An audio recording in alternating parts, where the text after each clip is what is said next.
Really shouldn't be caring about plastic packaging. Honestly, when I first started on this journey about 10 years ago, I truly thought that plastic food packaging was what was putting plastic in all of our food.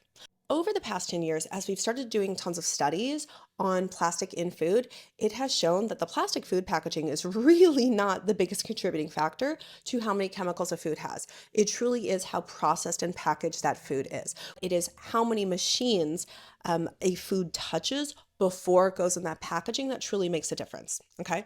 And so here's a study that just lives rent free in my head that I think about all the time. This trial that was done about 2 years ago, where they got all of these folks and just had them eat their normal diet. And then they tested the microplastics that came out of their stool. Okay.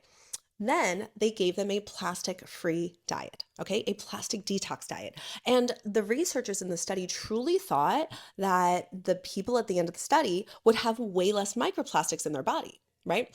And so this plastic free diet consisted of no plastic cutting boards, no plastic utensils when they're cooking at home, no plastic water bottles, right? No plastic Tupperware, all this stuff. Okay.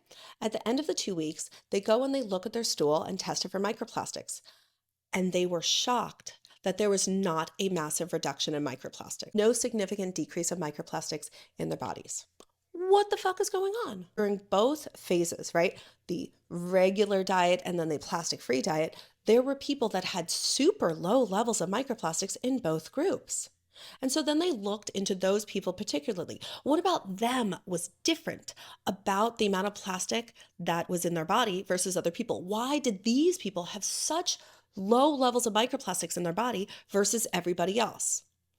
And you know what it was? It was the amount of food processing. It was the amount of processed food they ate.